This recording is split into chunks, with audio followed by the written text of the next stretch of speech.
introduction to The Sky's Wild Noise, this beautiful book, is, I think, Alisa Trotz's foreword to her Uncle Rupert's book.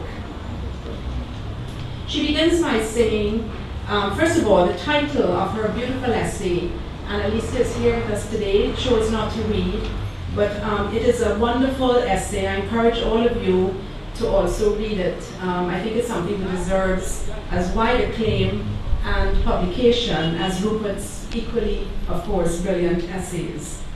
Alisa starts her foreword, which is entitled A Stubborn Hope, by saying, this thoughtful and careful volume assembles Rupert Roopnarine's writings and talks over the years.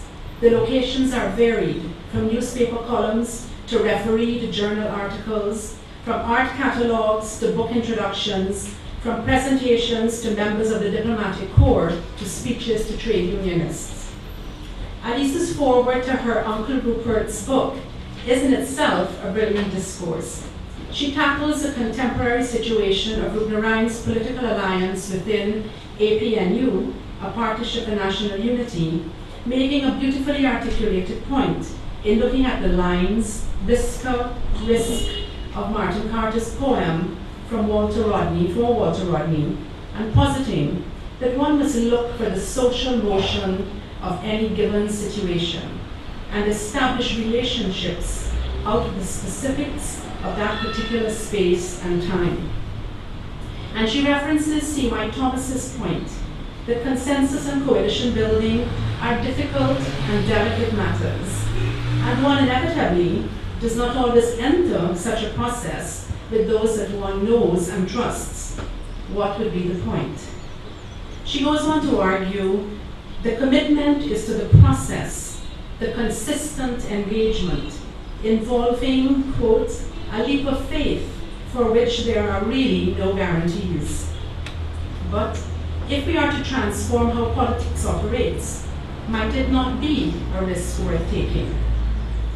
This theme of altering our norms of political conduct runs consistently across the essays, and it culminates in the reflections on Grenada and in the call for reconciliation and the affirming of values of sharing, solidarity, and togetherness, which are given profound significance in the searing words of Nadia Bishop that are quoted as she calls for forgiveness for the imploders of the Grenadian Revolution and the assassins of her own father, Maurice Bishop, so that there can be a renewed charge and space in Grenada with peace and understanding.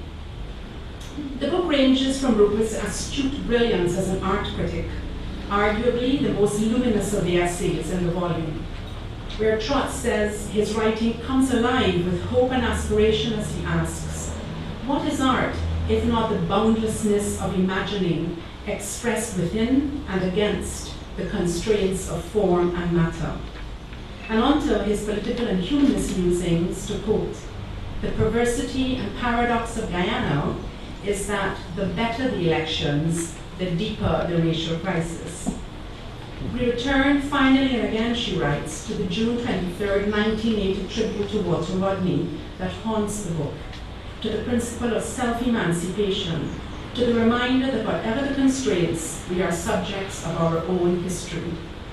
Art as work, art as practice, art as embedded in social relations through the marvel of the laboring, transforming human hand, encompassing artists such as Winston Strick and the continuing relevance of poet Martin Carter, who for Roopnarine proposed for our consideration a politics of decency rooted in the moral sense. And it frames the foreword he supplies to Joe Singh's memoirs, refusing any singularity of affiliation. And the importance of language in Richard Alsop's Dictionary of Caribbean English Usage, which is one of Rupert's own favorite essays he told me last night. Alisa laments insufficient reference and insight into Caribbean women activists, Rupert, cultural producers and artists, while recognizing his homage to Peggy Antrobus. On the Artistani grades, she emphasizes the way that Roopnarine highlights Grace's attention to interdeterminacy, to portals opening, to horizons just around the corner, and to multiple dimensions, reminding us of our capacity to imagine what lies in that beyond and to dare to dream it into existence. She ends by stating that Roopnarine's essays stubbornly refuse to give up hoping for what Martin Carter, in Poems of Affinity, describes as a little freedom different from this, and looks forward to the work still to come and waiting to be done by him. Thank you, Lisa, for this superb foreword, a literary gem in its own right.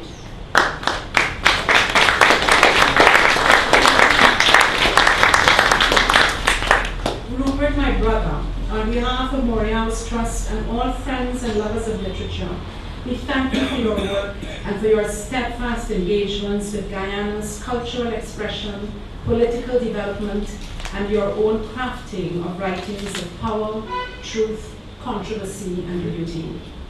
This evening we will savor some samples of the range of essays in the sky's wild noise, and we ask Rupert's schoolmate, Dickinson Ali, with his extraordinarily beautiful voice, to give us the first reading entitled Soppy, the tribute to Richard Alsop on his death.